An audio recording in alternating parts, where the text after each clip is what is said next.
Hello बच्चों, welcome to my YouTube channel. कैसे हैं आप सब लोग। उम्मीद करते हैं कि आप सभी बहुत अच्छे होंगे और अपने बोर्ड एग्ज़ाम की तैयारी बहुत ज़ोर शोर से कर रहे होंगे। तो आज की इस वीडियो में हम डिस्कस करने वाले हैं क्लास 12th केमिस्ट्री के मॉडल क्वेश्चन पेपर 2026 के लिए, जो कि आपके जारी किए गए हैं।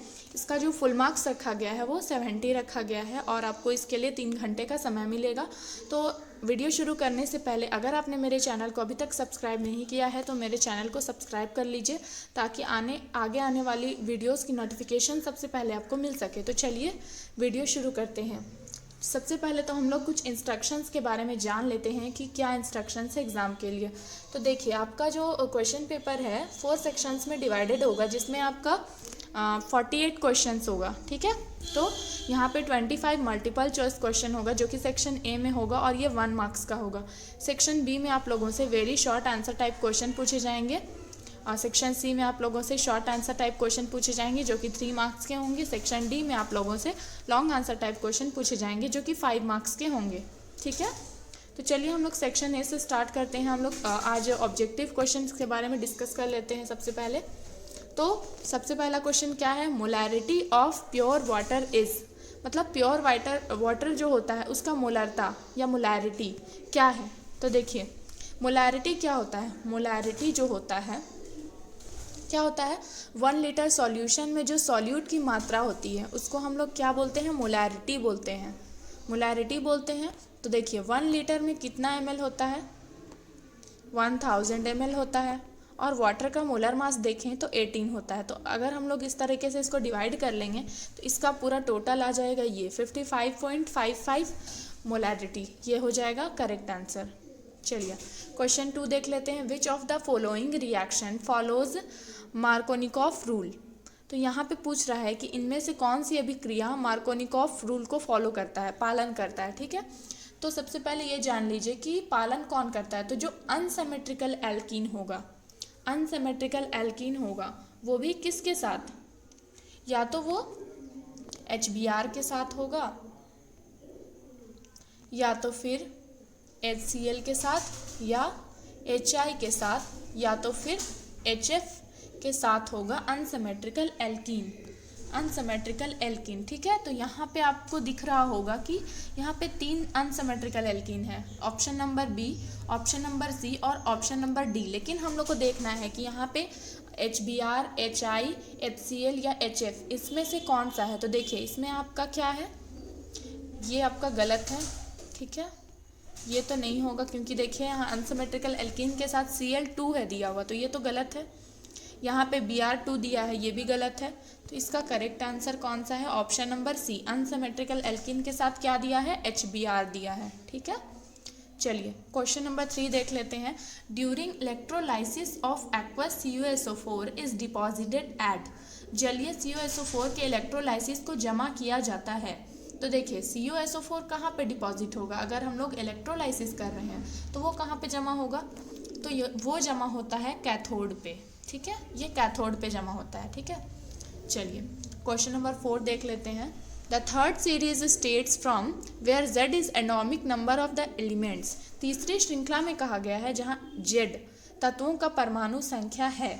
तो देखिए, ये जो 3D सीरीज है वो कहाँ से होता है। तो 3D की बात करें तो 3D ट्रांजिशन सीरीज के नाम से भी हम लोग इसको जानते हैं।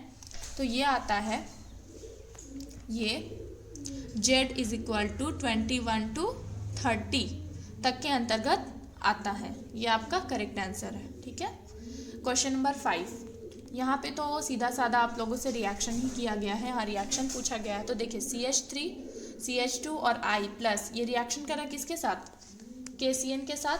ठीक है, इसके साथ कर रहा है। अब देखिए, अगर K के साथ, यहाँ पे देखिए K जो है पोटेशियम ना, ये आपका किसके साथ निकल जाएगा, I के साथ निकल जाएगा ना।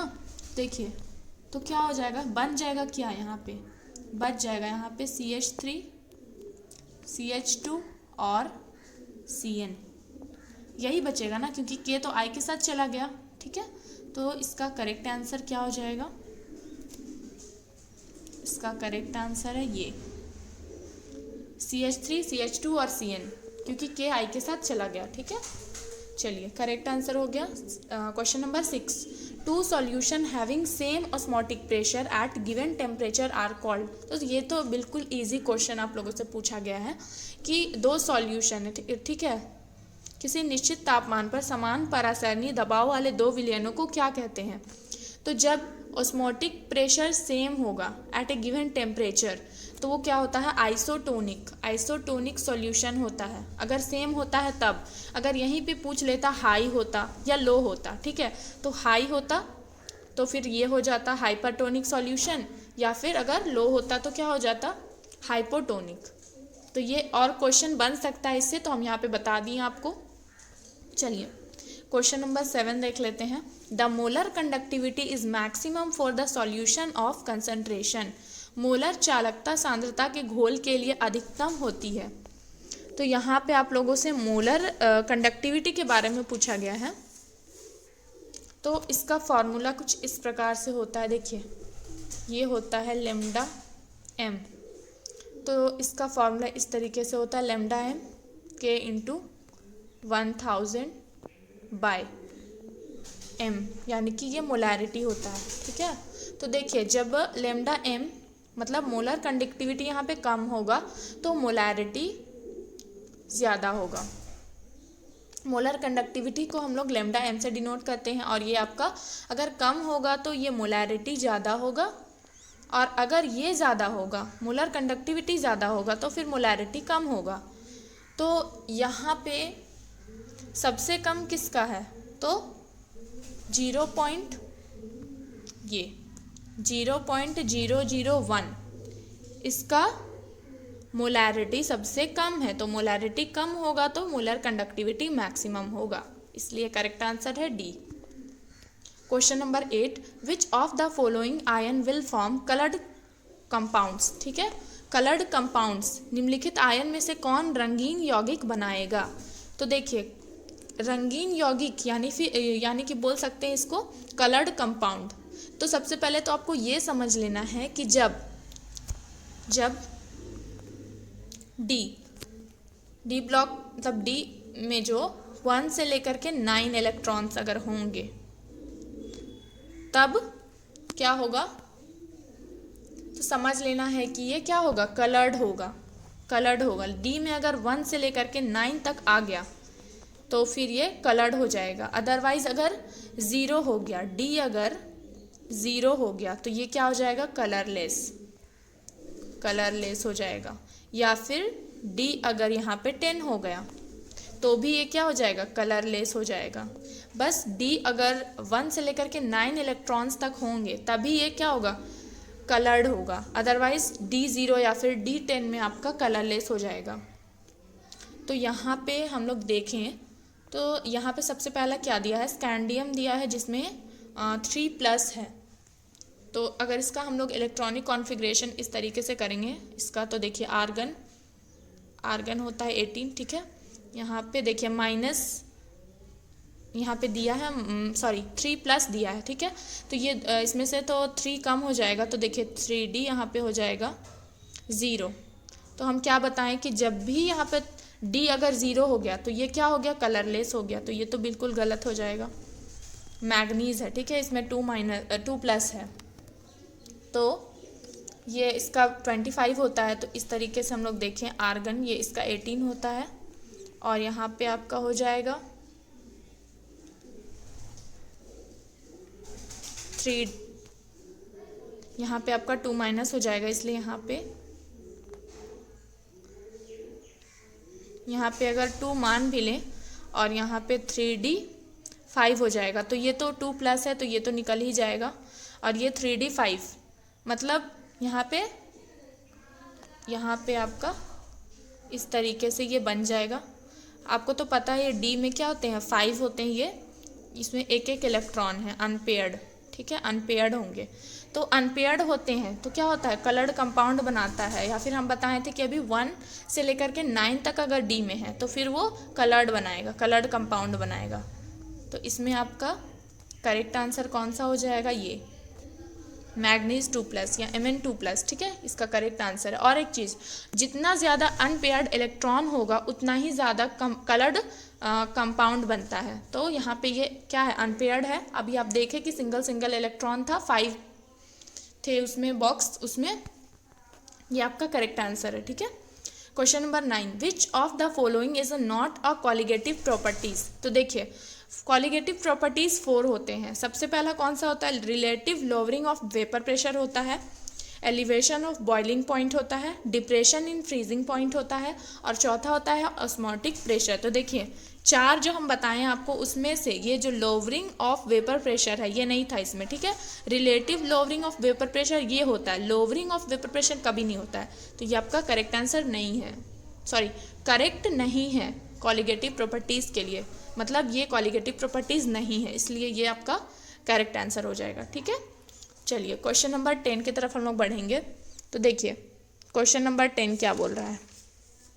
तो देखिए यहाँ पे बोल रहा है a galvanic cell is constructed with, एक गैल्वेनिक सेल दिया गया है जो कि जिंक और आयरन का बना हुआ है, ठीक है। तो यहाँ पे आपसे पूछ रहा है या आपको बताना है, यहाँ पे गैल्वेनिक सेल को बनाया गया और इसमें ईएमएफ ऑफ सेल का वैल्यू क्या होगा। तो हम लोग जानते हैं ईएमएफ निकालने के लिए, ठीक है। देखिए ईएमएफ अगर आपको निकालना है तो ईएमएफ ऑफ सेल निकालने के लिए हम लोग जानते हैं कि क्या होता है, इस तरीके से ई नॉट सेल, ये आपका E naught cell is equal to, या तो इसको हम लोग बोल सकते हैं ई नॉट हायर पोटेंशियल, ये बोल सकते हैं, या तो बोल सकते हैं ई नॉट कैथोड, या तो बोल सकते हैं ई नॉट राइट, ठीक है। और माइनस कर देंगे लोअर पोटेंशियल या एनोड या लेफ्ट बोल सकते हैं। तो हम लोग यहाँ पे इसको कैथोड मान लेते हैं, ठीक है, माइनस यहाँ पे ई नॉट, ये हो जाएगा एनोड। एक बार और हम आपको बता दे रहे हैं, ठीक है, ये आपका ई नॉट सेल है, ठीक है, ई नॉट सेल है। यहाँ पे सबसे पहला क्या था, माइनस करना है हम लोग को माइनस करना है। ये आपका ई नॉट कैथोड हो जाएगा, माइनस ई नॉट एनोड हो जाएगा, ठीक है, एनोड हो जाएगा। तो देखिए हायर पोटेंशियल माइनस क्या हो जाएगा, लोअर पोटेंशियल। तो यहाँ पे आप लोग देख सकते हैं कि जो माइनस 0.41 वोल्ट है वो क्या हो जाएगा, बड़ा हो जाएगा, यानी कि हायर पोटेंशियल हो जाएगा। तो हम लोग इसको इस तरीके से माइनस करेंगे, क्योंकि जो माइनस में अगर नंबर बड़ा है तो माइनस में अगर संख्या कम होता है तो उसको हम लोग ज़्यादा मानते हैं, और माइनस में अगर संख्या बड़ा होता है तो उसको हम लोग छोटा मानते हैं। तो देखिए 0.41 ये वोल्ट में है माइनस। अब देखिए ये माइनस, इधर भी माइनस है, इसलिए 0.76 ये भी वोल्ट में है, ठीक है। अब हम लोग इसको माइनस करेंगे, तो देखिए माइनस 0.41, अब देखिए माइनस माइनस क्या हो जाएगा, प्लस हो जाएगा। तो यहाँ पे हो जाएगा 0.76। अब हम लोग इसको क्या कर देंगे, माइनस प्लस क्या हो जाता है, माइनस हो जाता है। तो यहाँ पे प्लस में आ जाएगा 0.35 वोल्ट, और यहाँ पे ये जो बड़ा संख्या वो प्लस में है, इसलिए हम लोग यहाँ पे प्लस ही मानेंगे। तो 0.35 वोल्ट ये इसका करेक्ट आंसर है। तो यानी कि ऑप्शन नंबर ये आपका ऑप्शन नंबर सी ये आपका करेक्ट आंसर है, क्योंकि ये प्लस में हो जाएगा, प्लस 0.35 वोल्ट, 0.35 वोल्ट ये आपका करेक्ट आंसर है, ठीक है। चलिए क्वेश्चन नंबर 11 देख लेते हैं।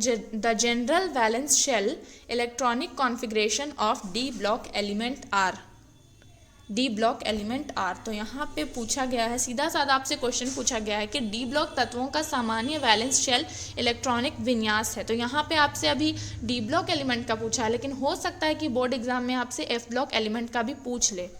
तो आपको सबको देख लेना है, डी ब्लॉक एफ ब्लॉक जो भी है उसको आप देख लीजिएगा एक बार अच्छे से। फिलहाल हम लोग यहाँ पर डी ब्लॉक एलिमेंट का अगर देखें तो ये आपका बिल्कुल करेक्ट आंसर है, ठीक है। ये होता है n-1, ठीक है, यहाँ पे n-1 और d 1 से लेकर के 10, फिर ns 1 2, ठीक है। ये आपका करेक्ट आंसर है। चलिए, विच कंसंट्रेशन 12 नंबर है, which concentration unit is independent of temperature, मतलब इसमें से कौन सा ऐसा कंसंट्रेशन का यूनिट है जो कि टेम्परेचर पर डिपेंड नहीं करता है। तो देखिए, टेम्परेचर बढ़े घटे उससे कोई मतलब नहीं होना चाहिए, ऐसा कंसंट्रेशन यूनिट होना चाहिए।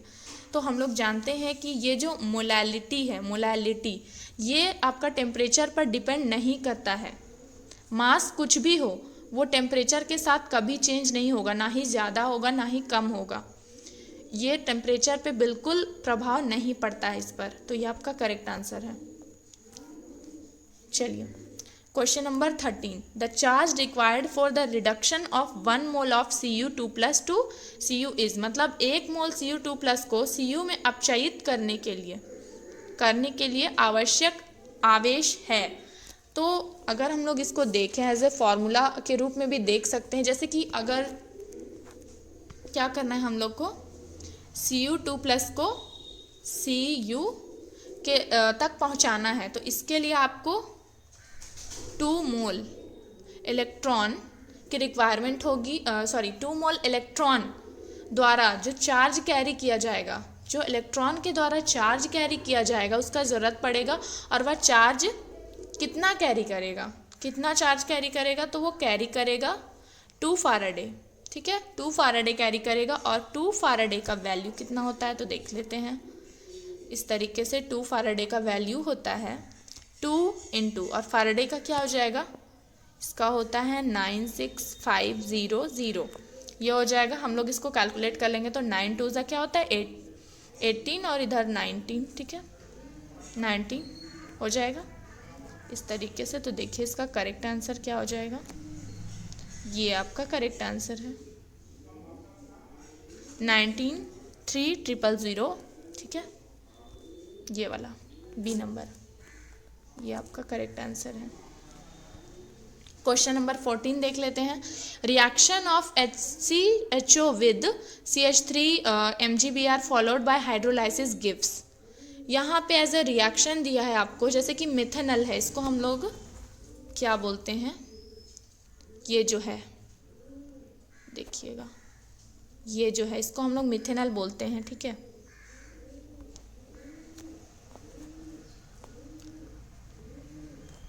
इसको हम लोग बोलते हैं मिथेनॉल बोलते हैं, और ये आपका है ये आपका क्या है, मिथाइल मैग्नीशियम ब्रोमाइड है। इससे हम लोग को क्या करना है, रिएक्शन भी करना है और क्या करना है, हाइड्रोलाइसिस, ठीक है, हाइड्रोलाइसिस भी करना है। तो देखिए इस तरीके से हम लोग इसको कैसे लिख सकते हैं।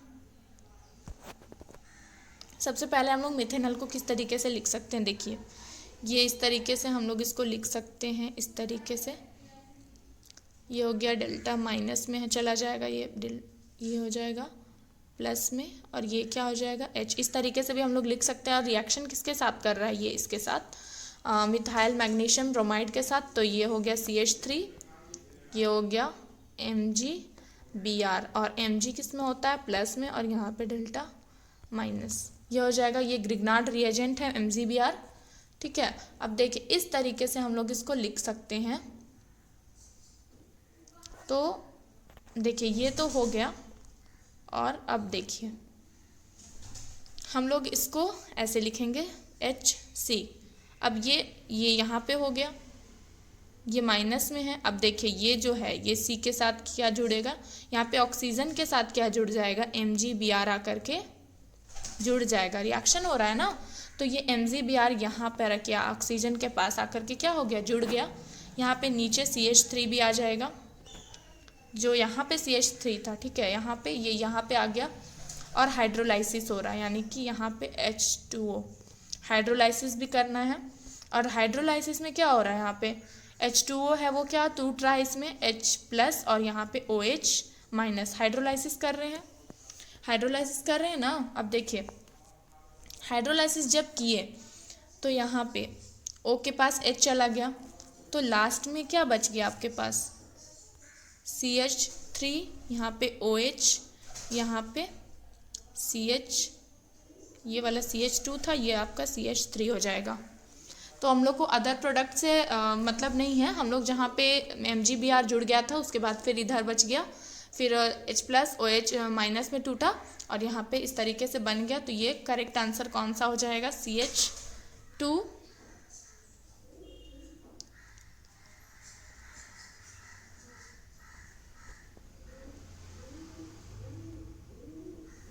ऑप्शन नंबर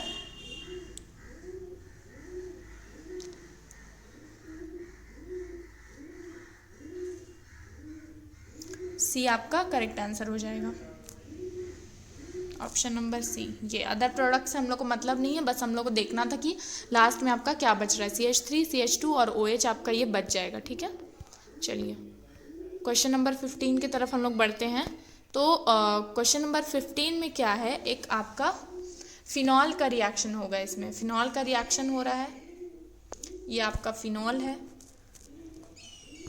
ये आपका क्या है? फिनॉल है। और ये आपका जिंक डस्ट है।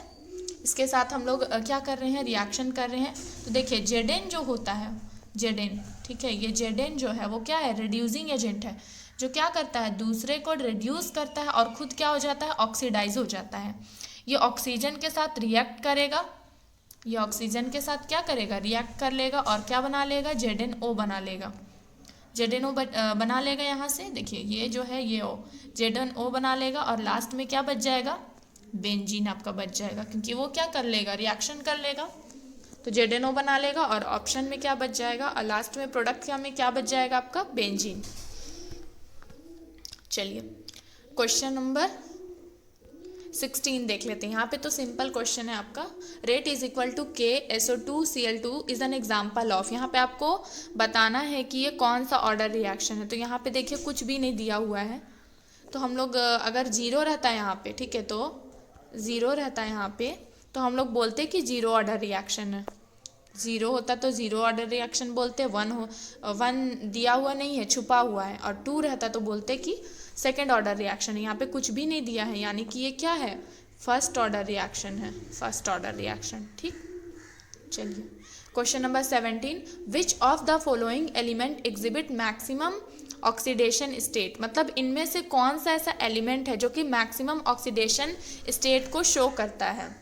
तो इसमें क्या होगा? देखिए सबसे पहला चीज़ तो यहाँ पे जो सबका सब दिया हुआ जो है वो क्या है? 3D सीरीज का है, 3D सीरीज का। यहाँ पे जितना भी एलिमेंट आपको दिया हुआ है ये क्या है? 3D सीरीज का एलिमेंट है। और इसमें सबसे ज़्यादा अगर ऑक्सीडेशन स्टेट शो करने वाला कोई है तो वो कौन है? Mn। ये Mn आपका सबसे ज़्यादा मैक्सिमम ऑक्सीडेशन स्टेट को शो करता है। और अगर यहाँ पर हम लोग बोलते हैं कि वेरिएबल ऑक्सीडेशन स्टेट कौन शो करता है, तो भी इसी का नाम आता, क्योंकि ये +2 को भी करता है, +2 +3 इस तरीके से बहुत सारा है। तो वो वेरिएबल ऑक्सीडेशन स्टेट को भी शो करता है और मैक्सिमम ऑक्सीडेशन स्टेट को भी शो करता है। तो ये आपका करेक्ट आंसर है। ये +7 शो करता है, इसलिए ये मैक्सिमम ऑक्सीडेशन स्टेट शो करता है। ठीक है, चलिए क्वेश्चन नंबर 18 की तरफ हम लोग बढ़ते हैं। क्वेश्चन नंबर 18 क्या बोल रहा है? देखिए, the coordination number and oxidation number of iron in FeC2O4, यहाँ पे 3 दिया हुआ है, 3 - इज। तो देखिए यहाँ पे सबसे पहला चीज़ तो कोऑर्डिनेशन नंबर पूछा है और दूसरा पूछा है oxidation number of iron. Coordination number भी बताना है और ऑक्सीडेशन नंबर भी बताना है आयरन का। ठीक है, तो सबसे पहले देखिए कोऑर्डिनेशन नंबर का क्या फॉर्मूला होता है। अगर हम लोग को कोऑर्डिनेशन नंबर निकालना है तो क्या करना होगा? तो देखिए कोऑर्डिनेशन नंबर को निकालने के लिए हम लोग को क्या करना पड़ता है? Denticity into number of ligand.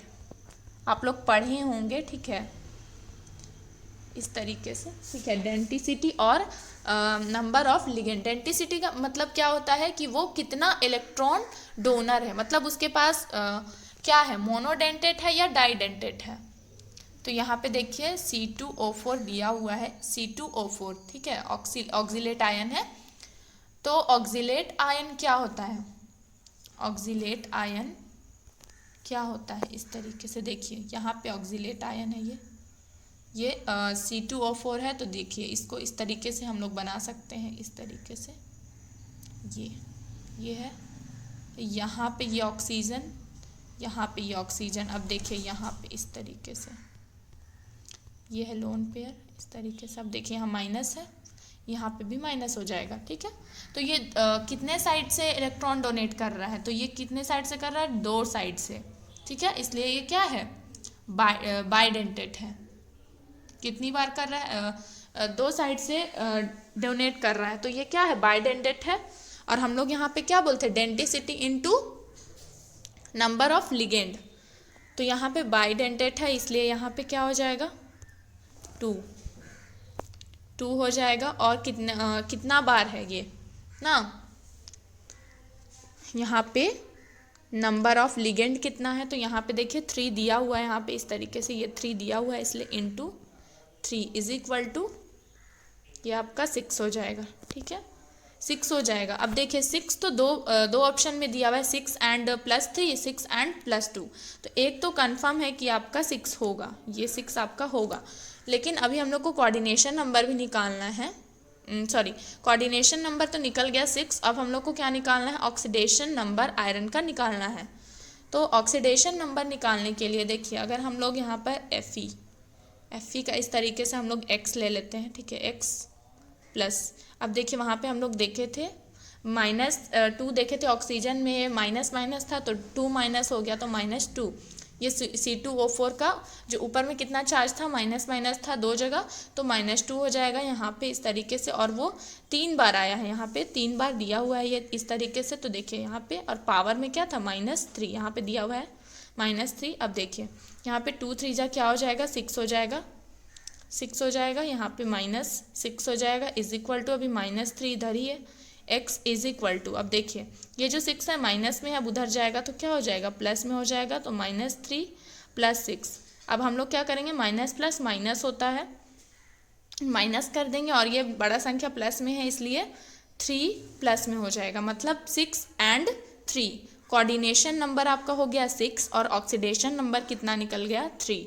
मतलब इसका करेक्ट आंसर हो जाएगा ऑप्शन नंबर ए, ये आपका करेक्ट आंसर है। क्वेश्चन नंबर 19 की तरफ हम लोग बढ़ते हैं। क्वेश्चन नंबर 19 में क्या बोल रहा है, among the following which complex can show solvate isomerism. तो ये क्वेश्चन करने से पहले हम लोग एक इम्पॉर्टेंट क्वेश्चन जान लेते हैं, types of isomerism in coordination compound. तो देखिए आइसोमेरिज्म कोऑर्डिनेशन कंपाउंड्स में कितने तरह का होता है। सबसे पहला होता है कोऑर्डिनेशन आइसोमेरिज्म, दूसरा होता है सॉल्वेट आइसोमेरिज्म, तीसरा होता है आयोनाइजेशन आइसोमेरिज्म, और चौथा होता है लिंकेज आइसोमेरिज्म। तो इसमें आपसे पूछ रहा है कि सॉल्वेट आइसोमेरिज्म इनमें से कौन सा है जो शो करेगा, यानी कि सॉल्वेट आइसोमेरिज्म कौन सा है। सॉल्वेट आइसोमेरिज्म कौन होता है, तो सॉल्वेट आइसोमेरिज्म वो होता है जिसमें H2O का मॉलिक्यूल यानी कि वाटर मॉलिक्यूल पाया जाएगा। तो इसमें कौन सा है, और साथ ही ये भी है कि मॉलिक्यूल अंदर और बाहर पाया जाना चाहिए। तो इसमें आपका कौन सा है, इसमें आपका है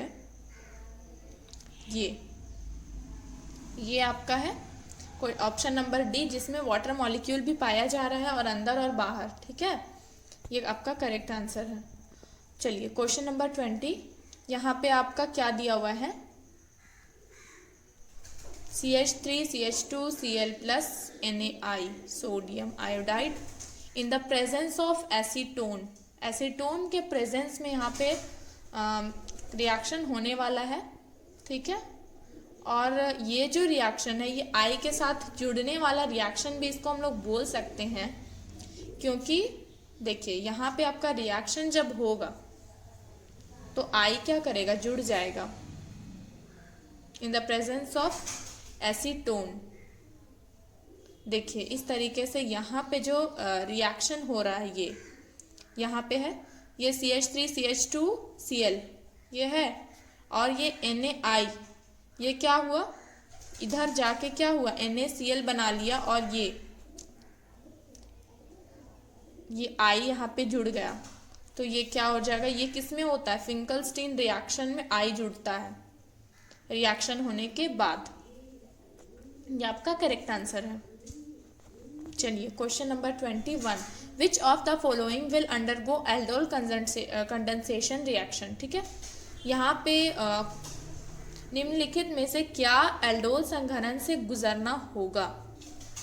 तो ये कब होता है? देखिए, एल्डोल कंडेंसेशन का जो रिएक्शन है उसके लिए क्या होना चाहिए? उसके लिए होना चाहिए अल्फा हाइड्रोजन। ठीक है, इसके लिए क्या होना चाहिए? Alpha hydrogen. और अल्फा हाइड्रोजन भी होने के लिए क्या होना चाहिए? अल्फा कार्बन होना चाहिए। अल्फा कार्बन होना चाहिए, जिसमें से जो ऑप्शन नंबर डी है आपका, ये आपका करेक्ट है। इसमें आपका अल्फा हाइड्रोजन है। ठीक है, और अल्फा हाइड्रोजन होने के लिए अल्फा कार्बन भी इसमें प्रेजेंट है, इसलिए आपका ये करेक्ट आंसर है। ठीक है, चलिए question number 22, one of the reagent for Gattermann reaction.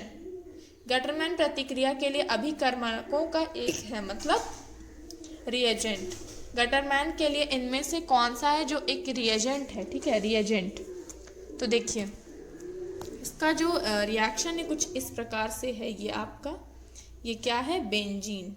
Benzene, ये आपका, ये इनटू Cl, ये है। और जो Cl है वो क्या है? माइनस में। इस तरीके से, रुकिए, ये आपका है, ये बेंजीन है, यहाँ पे N2, ये आपका Cl, ये माइनस में है। ठीक है, ये माइनस में है। और ये जो है रिएक्शन कर रहा है किसके साथ? Cu पाउडर के साथ। Cu पाउडर के साथ ये क्या करेगा? In the presence of HCl, in the presence of HCl reaction करेगा। HCl के प्रेजेंस में रिएक्शन करेगा Cu पाउडर से। ठीक है, बोल सकते हैं बेंजीन डाइएजोनियम सॉल्ट का जो रिएक्शन है Cu पाउडर के साथ HCl के साथ होगा, और जो Cl है वो यहाँ पे ये बेंजीन जो है इसके साथ क्या कर जाएगा? इस तरीके से जुड़ जाएगा। और किसके साथ रिएक्शन यहाँ पे हो रहा है? Cu के साथ हो रहा है, और HCl के प्रेजेंस में हो रहा है। ठीक है, तो इसका जो है ऑप्शन नंबर ए आपका बिल्कुल करेक्ट आंसर हो जाएगा। ये आपने देखा रिएक्शन किस प्रकार से हुआ। चलिए क्वेश्चन नंबर 23, इनमें से जो एनिलीन इज क्या है? एनिलीन इसमें से। ठीक है, तो देखिए इस तरीके से हम लोग देख सकते हैं। देखिए यहाँ पर ये क्या है? NH2, ये आपका लोन पेयर ऊपर में 2 है। ठीक है, और ये एनिलीन का ग्रुप क्या हुआ? एनिलीन का, अब हम लोग इसको क्या करेंगे? कंपेयर करेंगे NH3 के साथ। इसमें भी 2 होता है। ठीक है, ये तो दोनों ही जो होता है वो बेसिक कैरेक्टर होता है। यहाँ पे एक चीज़ लिखा हुआ है कि more basic than NH3, less basic than NH3, equal to basic strength of NH3, none of these. ठीक है, इसमें से क्या होगा? तो हम लोग सबसे पहले इसको एनिलीन को क्या करेंगे? NH3 के साथ कंपेयर करेंगे। अगर हम लोग दोनों को कंपेयर करेंगे, ठीक है, कंपेयर करेंगे तो देखेंगे कि दोनों ही के ऊपर आपका लोन पेयर लगा हुआ है। ठीक है, लोन पेयर इलेक्ट्रॉन क्या करता है? दे सकता है। जो लोन पेयर इलेक्ट्रॉन दे सकता है उसी को हम लोग क्या बोल सकते हैं? न्यूक्लियोफाइल भी बोल सकते हैं। ठीक है, और वो बेसिक कैरेक्टर का भी है। तो यहाँ पे कौन इलेक्ट्रॉन डोनेट कर सकता है? तो देखिए, ये जो NH3 है ये क्या कर सकता है? ज़्यादा डोनेट कर सकता है इलेक्ट्रॉन को। ठीक है, और ये जो एनिलीन है, एनिलीन, ये इसका जो लॉन पेयर होता है, लॉन पेयर जो होता है वो रेजोनेंस में चला जाता है। रेजोनेंस में, ठीक है, रेजोनेंस में चला जाता है, और उतना ज़्यादा डोनेट जो होता है वो नहीं कर पाएगा। ठीक है, इसीलिए जो एनिलीन है वो लेस बेसिक होता है NH3 से। क्या होता है? लेस बेसिक होता है NH3 से। तो यहाँ पे आपका करेक्ट आंसर है option number B, less basic than. चलिए तो हम लोग अब क्वेश्चन नंबर 24 देख लेते हैं। यहाँ पे दिया हुआ है 1 डिग्री एसिड अमाइड में बी कन्वर्टेड इनटू अमाइन। मतलब 1 डिग्री का जो एसिड अमाइड है उसको हम लोग क्या करेंगे? अमीन में परिवर्तित कर सकते हैं या फिर किया जा सकता है। तो देखिए कैसे। अब यहाँ पे क्वेश्चन बोल रहा है 1 डिग्री एसिड अमाइड है, मतलब 1 डिग्री अमाइड लेना पड़ेगा, यानी प्राइमरी अमाइड लेना पड़ेगा। तो देखिए आपके पास इस तरीके से आपका CH3CO और यहाँ पे क्या हो जाएगा, NH2 है। तो हम लोग क्या इसको किससे रिएक्ट करवाएंगे, इस तरीके से Br2 प्लस 4 NaOH प्लस, और जो ये जो है ये 1 डिग्री का है अमाइड, ठीक है। तो जब हम लोग इसको इस तरीके से रिएक्शन करवाएंगे, ठीक है, रिएक्शन करवाएंगे तो ये क्या बन जाएगा, इस तरीके से CH2 NH2 2Na Br 2Na Br plus Na 2 Cu3 plus 2H2। और जब हम लोग इसको अमाइड से अमाइन में कन्वर्ट करेंगे तो एक कार्बन यहाँ पे कम हो जाएगा, समझ लेना यहाँ पे, ठीक है। इसको हम लोग एक कार्बन यहाँ पे कम हो जाएगा और इसी को हम लोग क्या बोलते हैं, हॉफमैन ब्रोमाइड रिएक्शन। इसको हम लोग बोलते हैं हॉफमैन ब्रोमाइड रिएक्शन। ये रिएक्शन होने के बाद इसको हॉफमैन ब्रोमाइड रिएक्शन के नाम से हम लोग जानेंगे। अब देखिए 25 क्वेश्चन क्या बोल रहा है, maltose is disaccharides of. Maltose जो है वो किसका डाइसैकेराइड है, ठीक है। तो माल्टोज जो होता है वो किससे बनता है, ये बनता है मोनोसैकेराइड यूनिट्स। मोनोसैकेराइड यूनिट्स कौन कौन, तो देखिए ये जो है ग्लूकोज एंड ग्लूकोज, ये मोनोसैकेराइड यूनिट्स है। मोनोसैकेराइड यूनिट्स है जो आपस में मिल करके क्या बना लेता है, माल्टोज, जो कि एक डाइसैकेराइड है। अगर हम लोग माल्टोज को हाइड्रोलाइसिस करा के बनाना चाहेंगे कोई प्रोडक्ट, तो फिर वो क्या बन जाएगा, 2 मोनोसैकेराइड यूनिट्स में कन्वर्ट हो जाएगा। तो ये आपका करेक्ट आंसर है, ठीक है। तो चलिए आज के लिए इतना ही। अगर आपको मेरी वीडियो पसंद आती है तो आप इसे ज़रूर लाइक करें और मेरे चैनल को सब्सक्राइब करें।